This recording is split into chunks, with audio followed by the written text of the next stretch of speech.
Schumann, la folie habitée, ou le génie à l'écoute de sa propre musique, de Catherine Andrieux.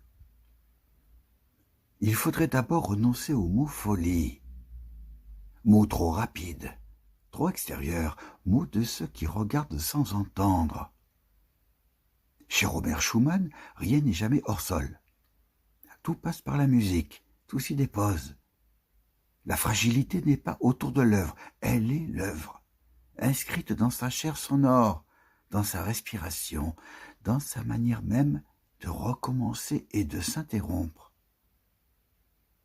Schumann n'est pas un génie qui compose malgré la fissure. Il compose à partir d'elle.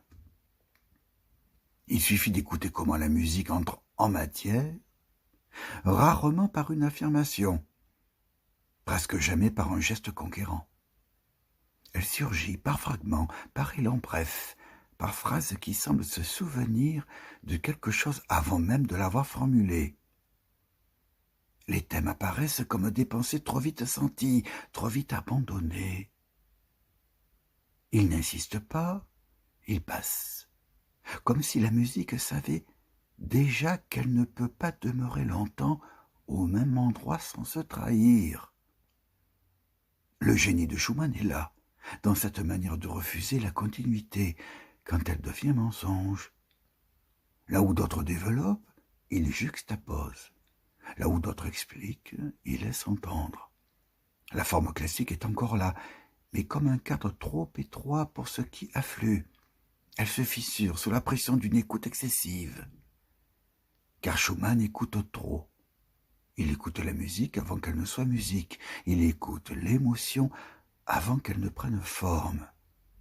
Il écoute le monde intérieur comme on écouterait une rumeur sans fin. Cela s'entend dans ces changements brusques de tempo, dans ces contrastes violents entre agitation et retrait, dans cette coexistence sans médiation du feu et de la lenteur. La musique ne choisit pas.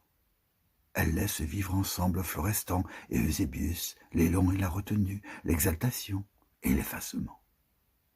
Ce ne sont pas des personnages, ce sont des modes d'être au son. La folie commence peut-être là.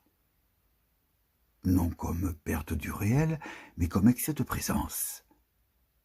Trop de réel dans l'écoute, trop d'intensité dans chaque instant musical. La musique ne filtre plus. Elle accueille tout, et ce tout devient lourd à porter. Alors le fragment devient nécessité, non pas esthétique, mais vitale. Les pièces brèves, les cycles discontinus, les formes éclatées sont des manières de ne pas s'effondrer d'un seul bloc. Chaque miniature est une tentative pour contenir l'afflux, pour lui donner une durée supportable. Quelques mesures, puis le silence. Puis encore quelques mesures, comme on reprend souffle.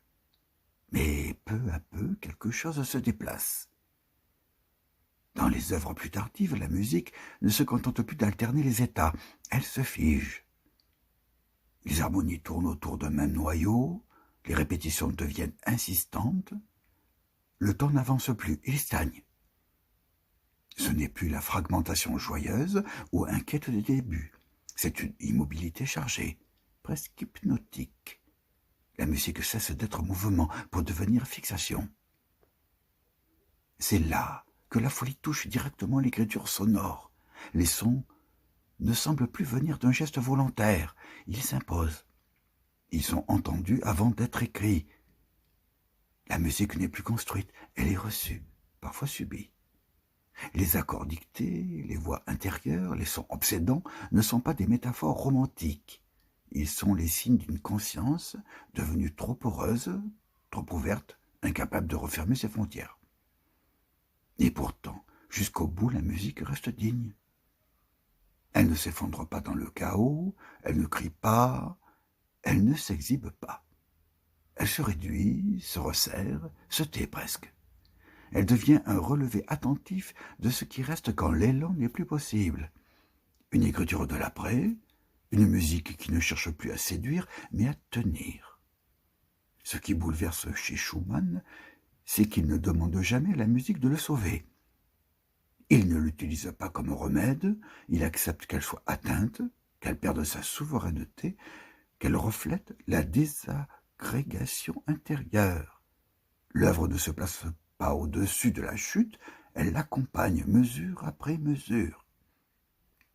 C'est en cela que son génie touche à une forme de mystique sans dogme. Une mystique de l'écoute extrême, une mystique où l'art ne domine pas l'expérience, mais s'y expose entièrement. La musique devient un lieu de veille, un espace fragile, où quelque chose persiste malgré tout. Non pas la guérison, non pas la lumière promise, mais une présence nue, obstinée. Schumann nous apprend que la folie n'est pas toujours rupture du langage, qu'elle peut être au contraire un changement de régime du langage, une manière différente de respirer, de phrasing, de se taire, que le génie n'est pas nécessairement puissance, mais parfois fidélité radicale à ceux qui tremblent. Sa musique ne console pas, elle écoute avec nous, elle reste au bord. Et dans cette musique blessée, fragmentée, ralentie, quelque chose continue de vivre, une attention sans éclat, une vérité sans triomphe.